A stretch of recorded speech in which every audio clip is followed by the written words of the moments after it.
I'm Dr. Rahman, and welcome to Black Women's Health. I have a very special guest with me.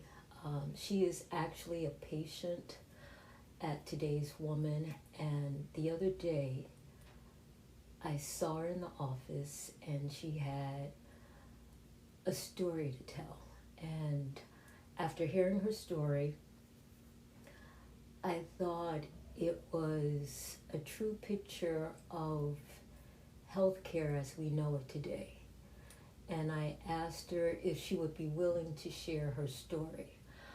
She's not going to give any personal identifying information because the story, even though it's her story, it's reflective of healthcare in the United States.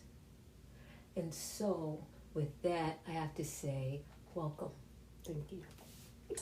It's a pleasure to have you here. It's a pleasure that you are willing to share your story. Why don't we just let you get started? I'm going to say June the 4th, I woke up with a headache just on the right side of my head. It lasted that whole weekend, that Saturday and Sunday, and also until that Monday and Tuesday, which I did not go to work because of my headache. Over the weekend, I was taking Excedrin migraine to relieve the headache. So I thought I felt good enough on Wednesday to go to work. I attempted to go to work, got dressed. When I stepped outside, my vision was blurred. And I thought that was different. I didn't have that symptom at all that weekend. Continued to proceed to go catch the subway so I could get to work. And I saw I was having double vision. I was seeing two of everything. So I said, well, let me put my glasses on. Maybe that would help. But the glasses didn't help. It just made everything worse. I proceeded to go to work. I made it to work. I logged on to my computer. But by the time I logged onto my computer, I could not see anything because the computer screen and everything was so blurred. I couldn't make out anything. At that point, I logged out and said I need to go to the hospital.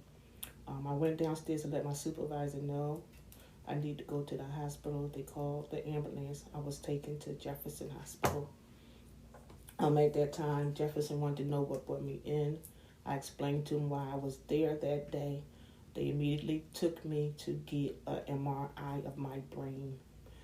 Come to find out, I had 3 tumors in my head, and at the same time, that was causing me to stroke on my right side. I had 1 big one and 2 small ones.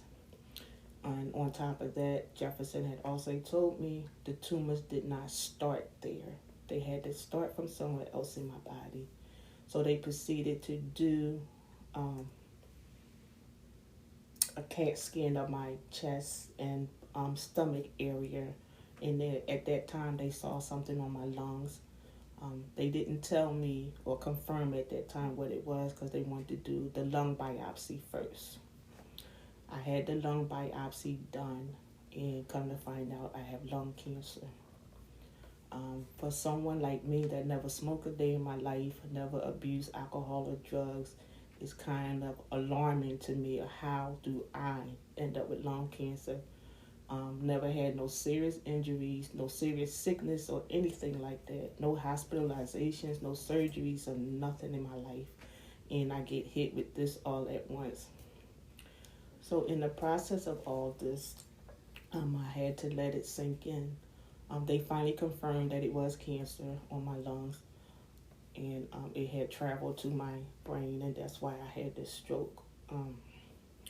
My tumors in my head, they were treated with radiation treatment. I had 3 treatments of radiation. On August the 27th, let me back up. I did spend 2 weeks in Jefferson Hospital. After Jefferson, I went to a rehab due to my right side being so weak from the stroke. I was not able to do anything for myself. I couldn't even wash myself or nothing like that. Due to that, I went to rehab to get my strength back on my right side so I was able to take care of myself again. And after all that, I spent 2 weeks in that rehab. I came home applying for my medical leave of absence. Thought I had short-term disability. Come to find out the end of July, I didn't have short-term disability from my job. According to my human resources department, they said I didn't select it during our benefits package, but I selected long-term. Okay. Then I proceeded to go to welfare because I needed some type of income to come in. And then welfare told me that I made too much money. I don't know how I make too much money because I'm not working right now. But however they calculated, whatever, the last quarter, whatever, they said I made too much money. I proceeded to unemployment. I'm still waiting to hear back from unemployment. It's been 8 weeks now, almost 8 weeks from them. They told me I will receive a final determination letter in the mail, which I haven't gotten yet. But also the unemployment rep told me even though I'm diagnosed with what I'm diagnosed with, they still would consider that a voluntary quit. So I'm unable, I don't have short-term disability. I'm unable to collect welfare. And right now I can't get unemployment because I don't know what the outcome going to be, but it's probably going to be a no. And a couple weeks ago, a social worker from Jefferson Hospital reached out to me about a program. It's called the Reaching. Take your time. Take your time. Okay. Make sure I get the right name.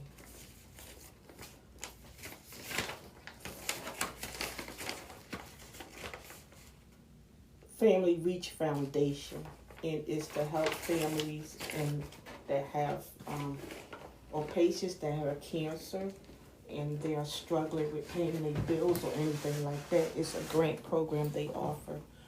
So she submitted my name to that organization, and they reached out to me, and she did tell me the most they would give me would be $1,000, and I did receive a check for $1,000. And here you are. Yes. That's quite a story, but I just want to kind of emphasize a couple things that you said. Your past medical history, were you taking medications before? This is June of 2022 that all this happened. And we're in September, so all this has happened in the past 2.5 months. So prior to that, were you taking any medications? Besides for my diabetes, other than that, no. No, just medication for your diabetes. And I heard you say you do not smoke. Did you ever smoke cigarettes? Nope. And you do not drink alcohol? Nope. And up until June of this year, you basically thought you were pretty healthy.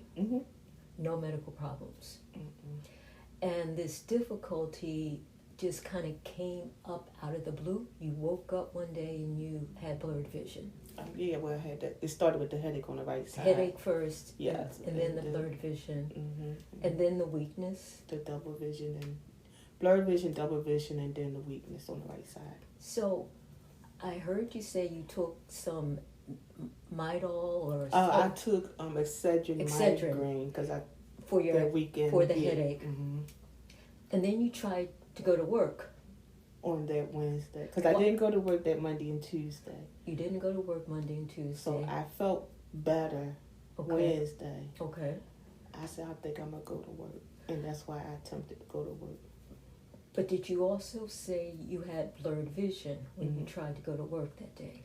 Well, yeah. Yes. So, but you still tried to go to work? Yeah. Why? I didn't know that. I just thought it was just, I don't know. I just thought, I didn't actually think it was something wrong when I had the blurred vision. I just thought it was maybe, I've been in maybe that whole weekend and maybe coming outside and the sun was kind of like, ooh, so maybe I'm like, ooh. Can I ask, what kind of work do you do? I am a medical case specialist. for the contracted with the VA. And what does that mean? So what does your job entail? We try to help the vets get their disability and pension claim. You help vets get their benefits. Mm-hmm. Right. So, surprise, you realize at some point that you can't do your work and you need to go to the hospital. Mm-hmm. You go into the hospital and they want to know what brings you here. Mm-hmm. How did you get to the hospital? Ambulance. Okay. Was there family with you or you went solo? I went solo because they came and picked me up from my job. Okay. My niece met me at the hospital. Okay. And that's when they started to do the different tests, and then they saw the masses in your head. Mm-hmm. How did that make you feel? Scared. Mm-hmm. Really scared. Did they suggest anything at that point, or did they say we just need to do more tests? They said that they didn't suggest anything at first. They said we wanted to do some more tests and we'll let you know the best way we're going to treat it. Okay. And so you said one was big and two other masses were small. Mm-hmm. The big mass, did they give you a sense of the size of the mass? They said it was like a size of I want to say a quarter. A quarter? Mm-hmm. Okay. So clearly there was a mass. There were three masses there. And they thought the masses are what caused your stroke. Mm-hmm. And how did they determine that they didn't believe it was that the masses were coming from somewhere else? Well, they said normally, in most cases, they said a lot of cases that they don't start there. Mm-hmm. They said they had to come from somewhere else in the body. Mm-hmm. So basically, with the lung cancer, I guess it moved up here. Mm-hmm. It spread to your brain. Yeah. So you're getting this information in the ER, or are you admitted at this point? I am admitted at this point. Okay. I got the information about the tumors. I was still in the ER. Okay. But the rest of the information from then on, I was admitted into the hospital. And then the next process was to figure out where these masses were coming from. Mm-hmm. And that's when they diagnosed you with the lung cancer. They did the lung biopsy. The lung biopsy, and First, that confirmed that it was a cancer. Mm-hmm. And did they have an explanation for you? You said, I don't smoke. I don't have any, I'm assuming that means you don't smoke cigars, you don't vape, No. you don't do any of that. No. Okay, so you say, I'm not at risk because I don't do those things. So how did they explain?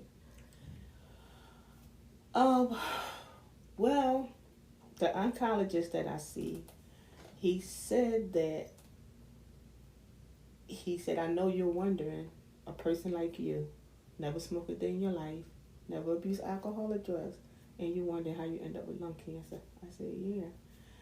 He said, I can't really say how you end up with lung cancer. I can tell you this much. He said it was a change in my DNA, and he said not the DNA that we use to figure out if we related and all that stuff like that. He said, I guess it's more like I want to say what they use for cancer DNA, lung cancer DNA. And he said it was a change in that, and that caused me to have the lung cancer. He said, I don't know if it sounds logical to you, but I was like, it's confusing to me. Mm-hmm. It's confusing to me. So are you saying you didn't understand the explanation that he gave you? Not really. He tried to explain to me best as he could, mm-hmm. but he kept saying it was a change in my DNA, and he kept mm-hmm. saying not the DNA that we know of.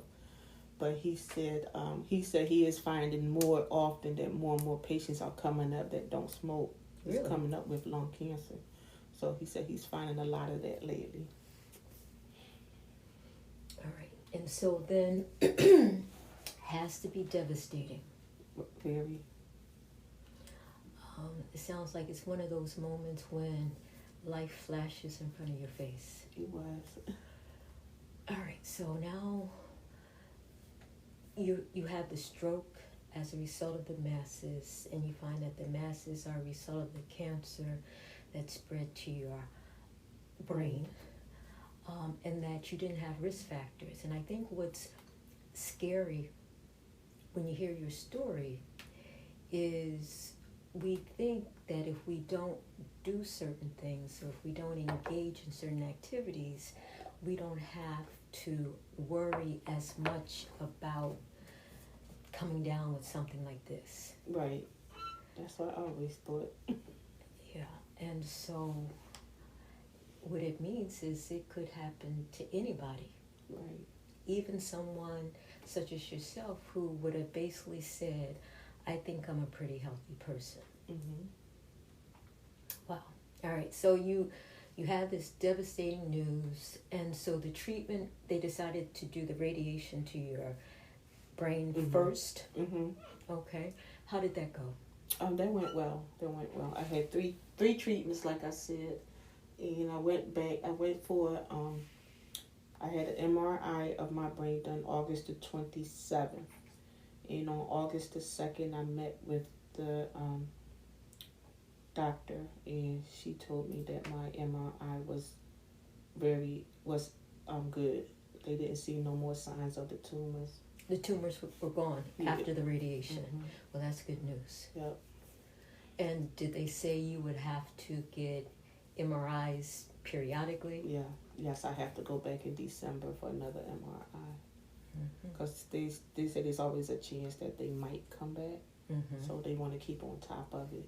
All right, so people can't see you, but I'm sitting across from you, and you don't look like somebody that's had a stroke. You're able to move both limbs, and you walk okay, and you don't have a slurred speech or anything. So was that all rehab, or you found that your symptoms of the stroke went away on their own?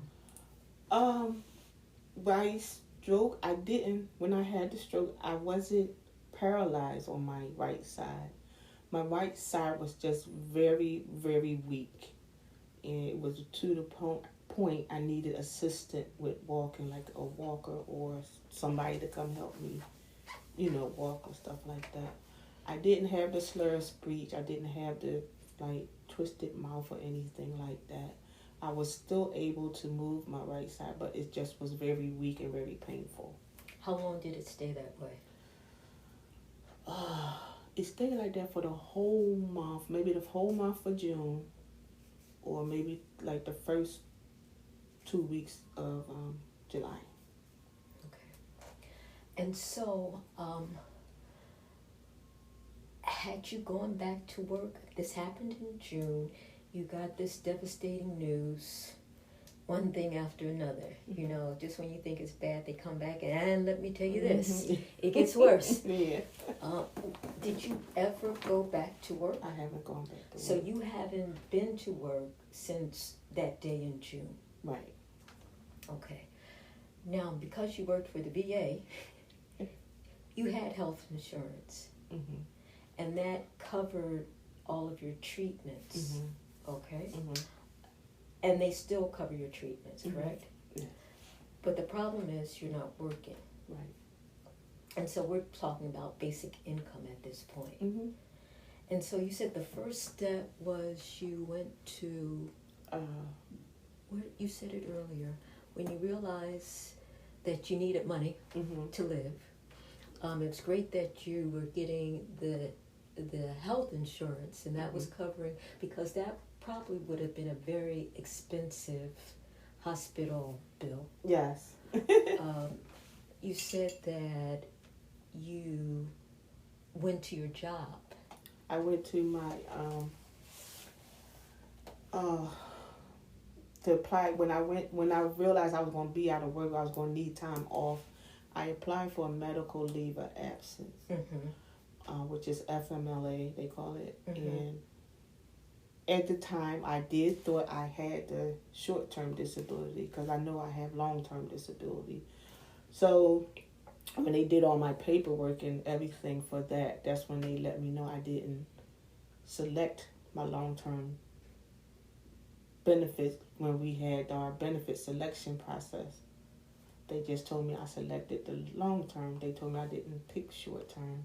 Like I said, which is unusual to me, knowing I have to pick both in this situation, you know. So in your job with veterans, do you talk to them about disability?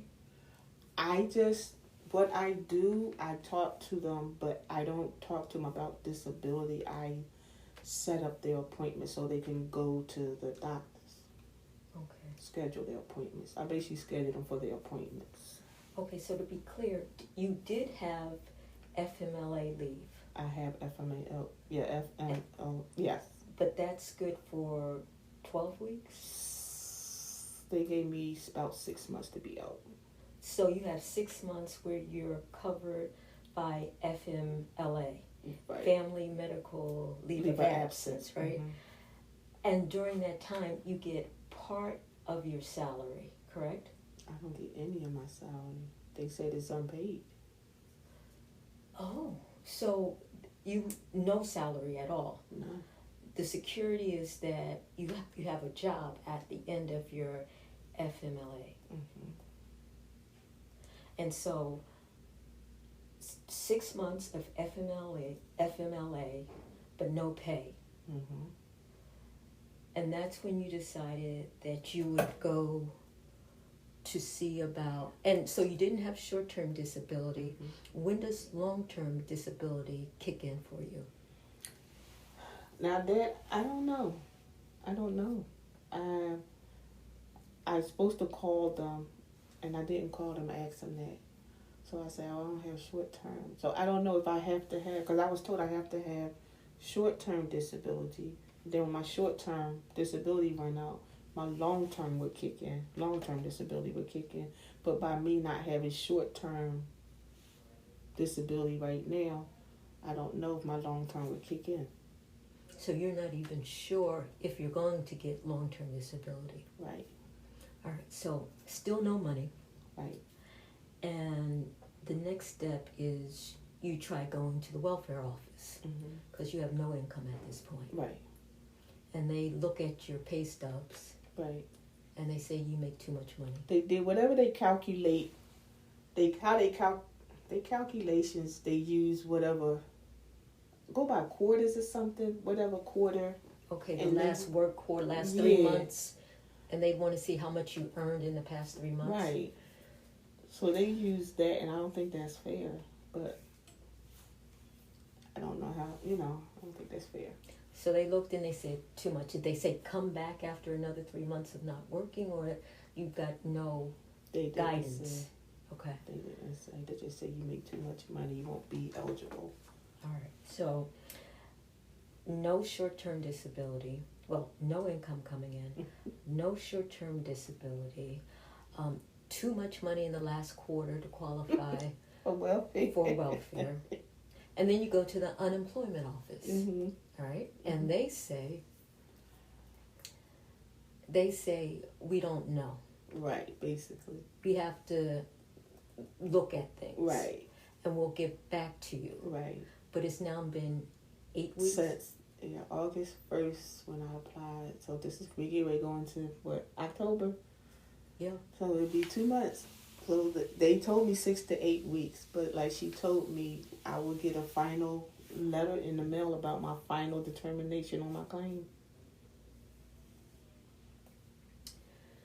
All right, but you did have a social worker that came through, and she found a program for you, and it helped, but it was limited. Right.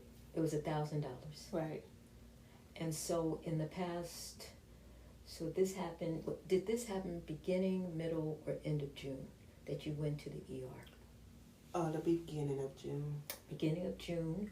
So we are almost at the end of September. And so in the past 2.5 months, you've gotten $1,000. And that's it. And for me, that's what makes this story so incredible. First, it's how we take our health for granted, but we might wake up one day with a headache only to find out that there's a lot more going on. Mm-hmm. And I guess to the benefit of our healthcare system, they were able to diagnose and treat you to the point where now you're able to get around. Mm-hmm. The tumors in your head are not there. They've Mm-hmm. been treated effectively with the radiation. And you're being treated with medication for the lung cancer. Mm-hmm. Yes. So, in one sense, this is a great healthcare system. But then when we look at things like health insurance, it looks like we're failing left and right. I mean, it seems like you tried to do everything, and this was an extenuating circumstance, something you hadn't planned for. Mm-mm. And the irony of it is that you talk to people on a regular basis about getting benefits and qualifying for benefits, only to find out that you don't, well, everything up to date you have not qualified for. And that's horrible, that people can have a health issue that there was no identifiable risk factor for, and find themselves just devastated. So I guess my question is, how do you deal with all this? Well, it's been hard, you know. I said by the grace of God. I just say by the grace of God. I have people that help me. Some people put some money in my hand here and there. They say, "Here, take this." I know it's not much, but it's something. But they don't know that it means a lot to me when they do that, you know. So can I ask a few? You don't have to say anything that you don't want to say. How do you buy groceries? Well, I don't have to worry about my groceries. I stay with my brother, and he actually does all the shopping. Okay. And this was even before all this This was happened? before all this happened. So you don't have to worry about it. No, I don't. And you're not working right now. Mm-mm.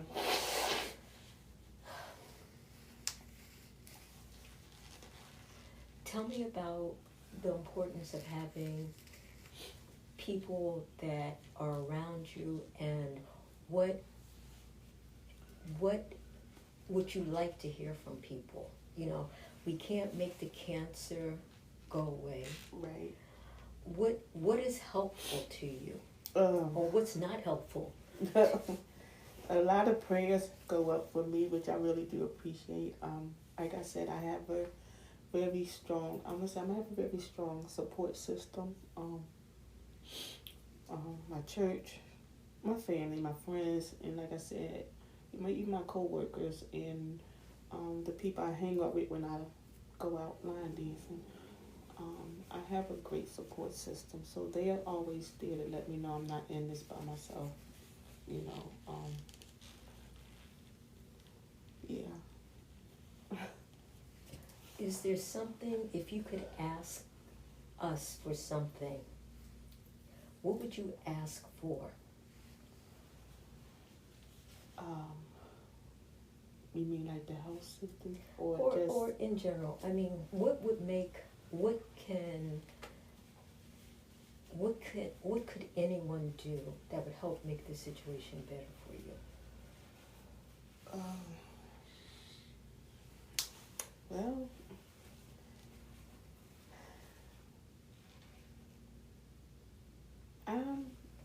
I would say I'm so used to having my own income, you know what I'm saying? So that's a big thing for me. So I can't do what I used to do because I'm limited to, stuff like that. But I would just want an income right now. I really would. So with that being said, like I said, unemployment, I'm still waiting to hear back from them.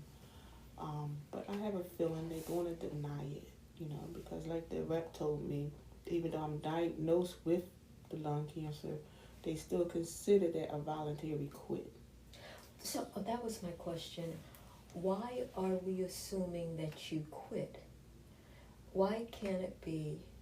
This is a question I'm asking. You had to take off time because you had this medical issue to deal Right. with. Now, or I guess the question is, do you feel up to working? Do you feel physically capable of doing the job that you used to do? I think I could go back to work. Excuse me. I think I could go back to work. Like I said, they have gave me leave of absence until November the 18th.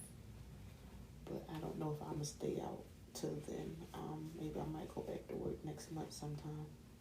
But I have to see what my doctor says, if he'll sign off on it, first of all. Mm-hmm.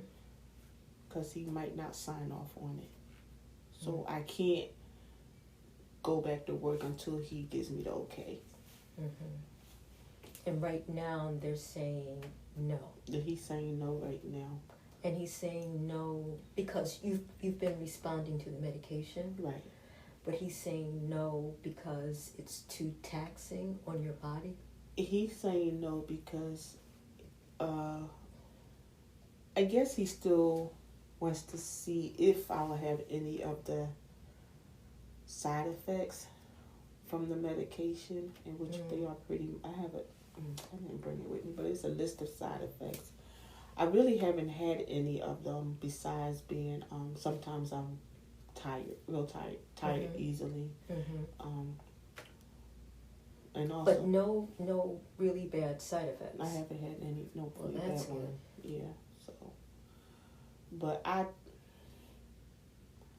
think I might be able to go back to work. If push comes to shove, I might have to go back before November the 18th. So that's the part that's so hard. That's hard because you're almost have to be willing to jeopardize your health To go back to and your healing in order to be able to take care of yourself. And that's a choice nobody should have to make. So I have to say that I heard most of the story yesterday when you came into the office. And actually, the way you started the story kind of caught me by surprise. I didn't expect the story. You said something like, a lot has happened since I last saw you. Yeah. Yeah, you were setting me up. And I was like, oh my. Oh my. And I guess I was impressed with how you told the story. I think had it been me, I would have still been crying and people would have been lifting me off the ground. And it's not acceptance, that's not the right word, but your ability to, keep going and to have a positive outlook. And what do you think how did you end up with such a positive outlook? Or do you have any thoughts about your health, good, bad, or otherwise? Or you just don't think about it? Well, I can't say that I don't think about it because I'm going through it every day. And every day I have to get up and take 8 pills, 4 in the morning, 4 in the evening. What was your question? So the question is, what are your thoughts about your health? Or do you just don't focus in on it and you just keep going? Or you are, how do you think of it? Or what do you think about it? Well, deep down inside, I'm still scared. I'm scared because I don't want it to travel nowhere else in my body. You know what I'm saying? I don't want it to go nowhere else. It already got here. I don't want it to go nowhere else. I really don't. So that's I think about that. Is it going to go anywhere else or something like that? My thing was I don't want to get operated on or anything like that. Because sometimes I feel once somebody has cancer and they open them up and it seems like it just go everywhere else. So that's a couple of my fears. But far as I try to have a positive outlook, and like I said, my faith in God helps a lot, and my prayers and my church member, they help a lot too with my faith, because at one point I was losing it. When I first found out everything, I just broke down. In that time like this, you'd be like, I wish my mom was here, because I felt like at the time I was going through this by myself. And it was a lot to take in at that time for somebody like me that never had nothing wrong with me. And to get hit like that all at one time, that was a lot. But like I say, I leave it basically up to my faith in God right now. Because at this point, that's all I have.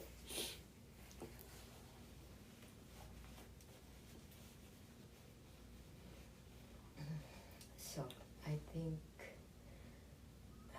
you're a phenomenal woman. Thanks.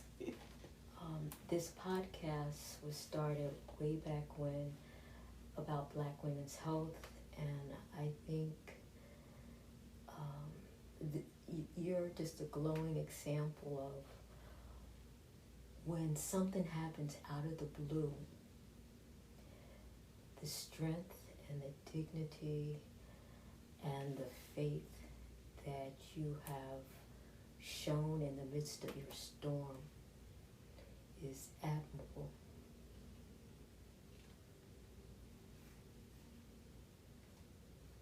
So thank you for sharing the story. You're welcome.